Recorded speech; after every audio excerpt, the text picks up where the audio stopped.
Mark, hi, good morning. Ask me where I am. Where are you, Tim? Go on. This better be good. Okay, this better be original. All right. Yeah, where are you? I'm on the Orange River and I'm fishing. So I've officially gone Gone fishing. fishing. Yeah. Gone. And I just love the Are you an idea of gone accomplished? fishing. Are you an accomplished fisherman, Tim? No, I'm useless, obviously. Yeah. Catching the fish is not the point here. No, it's Being not the in the point. Never has environment. been. Yeah. And in fact, just to make that absolutely clear, we don't in fact take the fish out of the water. We take the fish out of the water, we throw them back. Chuck it back in again. Catch and release. But A friend of why am mine I once doing this? described. A friend of Yeah. mine once described at university described that as his strategy with the opposite sex. Okay, but of course we were young and easily Yes, misled in those. We've all grown up since then. obviously. Stave lena, as they say in Afrikaans. You know what that means, Okay. of course. Yeah. Yes, of course. Okay. All right. Well, And what how are we are you? talking And about? you're at home in Joburg and I'm in drizzly Joburg, but we like the okay. rain. It's been Okay. raining the last 3 days, and it's going to rain some more, and it's all good. We need the water. Not that we get it where we need it, but we're getting it. Okay. Can I give you some good news and bad news? Why don't you, Tim? And it has nothing to do with South Africa. Wow. Okay, so the good news is that we have just witnessed the greatest game of baseball ever. That's a sport well known amongst us South Africans. That's the one where we've got this round ball and they Round throw it ball at with this long bat and okay, got it, yeah. Okay, a And you Japanese hit guy it by the out name. of the park, out of the park. That's what they shout instead of get in the hole. Yeah, okay. Yes, Yeah. no, exactly. Anyway, the guy's name is Tani, and he hit it, wait for this, out of the park. No, what he did was he is both a pitcher and also a batter, and he scored 3 home runs, and he bowled out 10 of the opposite side. So that's the equivalent of bowling out the entire side in cricket and also scoring a triple century. It is just, it's never happened before in history. It's absolutely incredible. Anyway, so that's good news. That happens, and and I knew you would like it because it has to do with sport. It's almost as good as Ghana, who beat Ghana 3-0 to qualify into the World Cup, despite this disqualification issues. Oh, no, these things. I don't know where those guys go after that, because after that, there's nothing. You can't do. No. You're comparing yourself to yourself. And it is good news about Bafana. Okay, so my good news, that was my good news. My bad news is that the French royal family's jewels have been stolen from the Louvre. So now, I think that's bad news in all kinds of ways. It's bad news because it happened in 9 minutes while the Louvre was open. And they got away with 1,400 diamonds. And but the weirdest thing is, you have to say, hang on, the French have still got a royal family. I mean, they don't have a royal family, but they've got jewels that were once part of the royal family. I suppose you do. Yeah, I remember that family jewels when I grew up had a lot of interpretations attached to it. Exactly. I hate someone to steal my family jewels, but especially in public, in front of everybody. There's a mixture of outcomes. First of all, they can't sell them as the family jewels because they're easily identified. So they're going to have to take them to a breakup shop and sell the diamonds individually and all of that sort of thing, which to go along with your bad news means those jewels are gone forever because you'll never find them intact again. But the French won't mind because they don't like the royal family and don't like royals. Anyway. I don't think the French like anybody. They're in and out of prime ministers. I don't know, like Jack in the. No, that's true. They don't like it. They don't like their own prime ministers.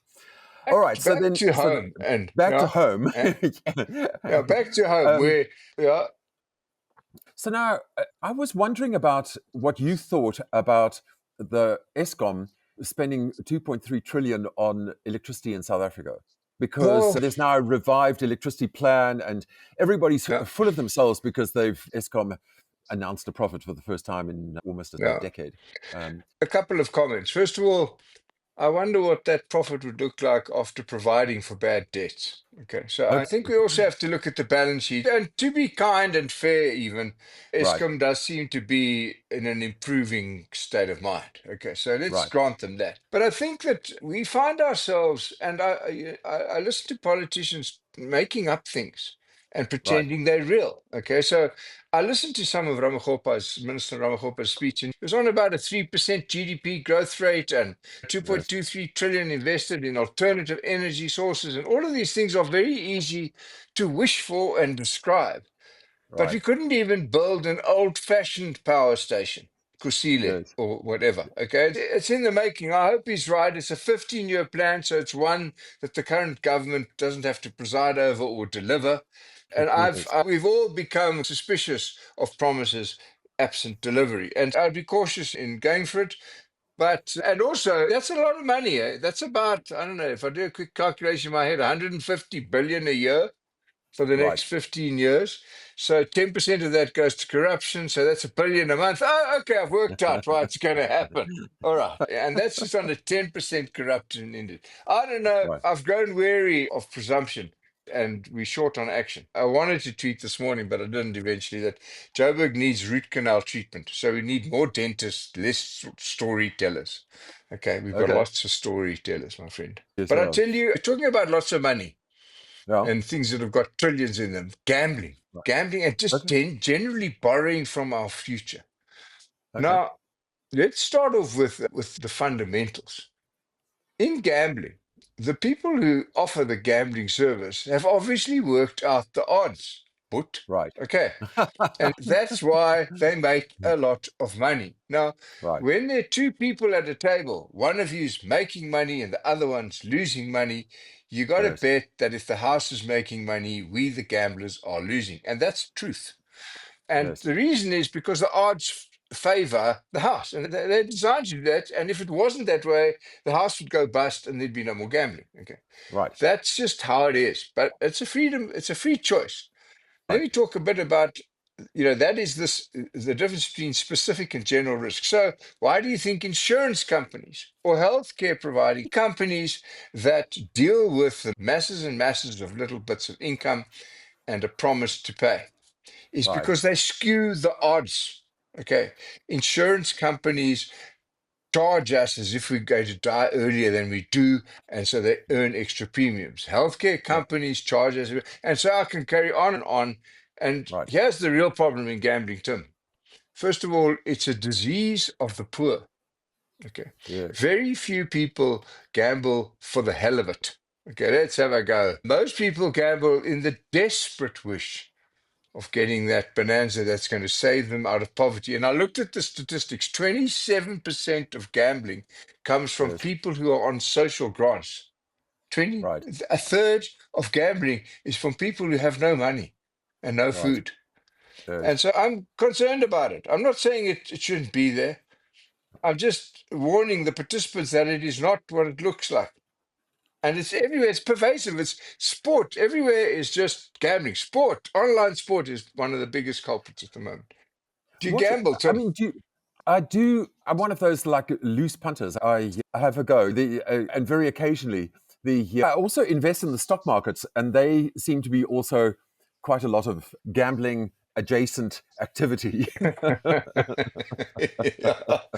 So, it's a bit of a crapshoot, as they say. Yeah. I do wonder if it's as bad as people who are anti-gambling say. There is still this kind of social stigma attached to gambling. And quite often, although the odds are favor the house, they don't favor the house by an enormous amount. We're talking No. about 1 in 32. Obviously, if they try and go further, if they try and increase their profit, then people stop gambling. So they have to be careful about the margins that they impose. And then there is the satisfaction of knowing that when you gamble, that you got it completely wrong, and that makes you into a stronger and better person. Is that Tim, not I've the case? never heard such nonsense in my life. Are you saying that the upside of gambling is that you discover what an idiot you are? No, man. Yes. Yeah, that's it. Okay, hopefully you learn that lesson early. No, listen, if I think the balancing act is this. Let's take some of the money that the gambling houses make and plow it back into virtuous pursuits like education, healthcare, Right. water, all of that sort of. And I don't think you can change the face of it or the interface of it, but I think you can change the rules about what proportion of that must go back from whence it came. And then I think I'm okay with it Oh, that's all. interesting. But Yeah. it's 10 times what it was 25 years ago. It's 5 times what it was 5 years ago. So the graph of gambling revenue and gambling activity is tending asymptotically to a big number. And so Yep. pass up, watch out. The odds are not in your favor. Okay. Yep. No, this is The totally odds are true. much more in your favor if you've got a water tanker in Pretoria. Ask me why. Oh, are they? Yeah. Well, because Okay. the water. Yeah. Can I just make a point about what's happening in South Africa at the moment? Don't you Yeah. find it incredibly confusing how much, just the sheer volume of tender fraud that is happening at different levels in society? It's so hard to keep a track. This is my job, and I find it incredibly difficult to keep track of each of the different strands of outrages that are happening at different levels in South African society. The ANC just lost this election in Soweto, which wasn't a safe seat for the ANC. But it's a by-election, so you can't tell whether this is a kind of trend or not. But it does tell me that, I think you said last week, that people are just opting out of the system because they're just getting overwhelmed by the confusing irritation and dislocation of it all. Is that? Do you have the same experience, or do you feel it the same way? Yeah, a couple of things that come to. First of all, the impunity of it all. Yes. You get away with it, man. Danny or Don says we mustn't talk about the disqualification anymore because we've qualified for the World Cup. I read that in an article by Justice Falala. Okay, Right. we're all over it. We're all like, yeah, it's part of the deal. It's almost in the price. Okay, and Right. so when you get there, that's the first thing. Is that we've given up. We know that they're not going to go to jail. We know them, and they know, but Right. the game is coming up. These latest Langa commissions and others are starting to tell truths that are uncomfortable, if to say the least, okay, if they're proven to be true. And so that you would have thought have got people scurrying away. But in fact, they wanted to have the last go. Okay, so there's this last little rush for a bit of entrepreneurship or tenderpreneurship before it becomes not so cool. And I went to have lunch at some fancy what do you call them, a shopping center the other day. And instead of the normal 4 or 5 Lamborghinis in the basement, there was only one sort of hidden away in the corner this week. Okay. Because whoever got out of it didn't want to get seen. Okay. Just in case someone was watching you. Okay.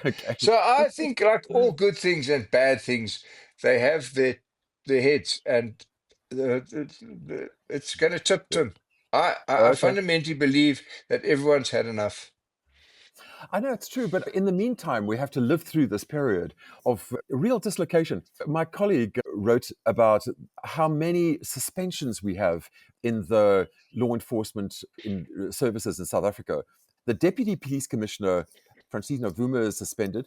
The Head of Crime Intelligence, Dumisani Kumalo, is suspended. The Deputy Police Commissioner, Shadrach Sabia, is suspended. The Police Minister is suspended. And now they've suspended the Inspector General of Intelligence, Ismail Fazal. One might say that our government is a bunch of suspenders, one might say. Okay. God, why are we laughing? We shouldn't be laughing. This is very serious. Because it's this impunity. It's now. We used to approach a dysfunctional traffic light with trepidation. Now you yawn and lean back and whatever, it's another one. And it's that getting used to it that's got to stop. Okay. And it stops when things really get bad. When you need root canal treatment, then you can't, then you have to go and see a dentist. And we have to get politicians to stop promising things they don't understand and are incapable of delivery. Okay, we have to get a professional group of people to tell them what's possible when and how hard it's going to be. And we have to get people to vote. We have to get people past their enduring loyalties to failure and invite them to a new world of turning points coming, or goodness knows, help us, Tim. We're in You know, deep there's been a trouble whole if it bunch doesn't. of protests around the world saying no king. It's the no king. And there's been some really nice posters, one of which I think can apply to South Africa, which is fight truth decay. Yeah, exactly. Yeah, exactly. That's what Well, we I need. also Stop heard truth that one of decay. those. I also heard that one of the screenshots of the No King wasn't, Right. in fact, a No King protest. It was a protest back in 2017 for something else. So that's the next Yes. thing, eh? You can't believe Yes. anything No, you'll true. read or anymore. You can't. I almost treat every single unknown email as a threat, as a scam. And Yeah. again, that's something. And I so think. I missed some calls that are real and some Right. emails that are real. And the guys phoned me a week later and said, eventually, and they What? go, Why did but you I not call said me to you, back? because I don't trust it. And if we don't Yes. trust I know. anything, you know what happens? We go back into our little bubbles and the nation gets on freeze. Okay. Yes. And we become beyond dysfunctional. We become completely frozen in the light of our failure. And then someone will take it over. Then the baddies start coming in. I wanted to talk about something that has been obsessing me for this past week, which is a long time. Mm, And that is simplicity. yeah. I'm beginning to value simplicity much more than I have in the past. And it's been a long kind of standing. Lots of people have talked about the genius of simplicity. That Mm. actually very clever things are often a simplification, not a complication. And people say it's easy to make things complicated. It's actually quite difficult to make things simple. And I was thinking about that, reflecting on the ANC's new sort of 10-point economic plan. And what worries me about it is that it's not simple enough. Yeah. Is that in itself Well, too simple? Is that too simple a critique? no, I agree with it. The challenge we all have as communicators in our Right. various roles in life, whether they're personal, public, or otherwise, is to distill the essence of your message and to Yes. distill the essence of your requirement. Okay. And Right. there have been so many one-liners, none of which come to mind at the moment, that have got it. Be first or start early, or there are all Yes. sorts of one-liners which are the distilled essence of extraordinary wisdom condensed. Right. And in fact, the more complicated you get, like we are now, the Right. more it illustrates an absence of understanding of the problem. Okay. Exactly. Because that's what it is. When someone gets complicated, when someone uses big words, when Right. someone uses fancy names, it's Yes. because they don't know. It's because they don't have Yes. the confidence. So they reach for symbols of intellect, Yes. which reveal the opposite in their capacities. It's true Yeah. that. I I mean, don't know how I to don't want to be distill too that, hard. actually. Yeah, yes, yes. I don't want to be too hard on the ANC because the ANC's 10-point plan, there's a lot of stuff that they're already doing. It's the whole process of putting things into a point format is, in a Mm, way, an attempt to simplify. It's a way to mm, make things more understandable and more logical. But my problem with the ANC's 10-point plan is that philosophy that sits behind it is not the philosophy of economic freedom. If you had the philosophy of economic freedom, you could develop a much more tangible and simpler 10-point economic plan. I would and posit. yeah, in the many businesses I've been involved in, I've always tried to distill the what I might call the filter of strategy. So Right, when you're considering something, does it get through the filter of your strategy?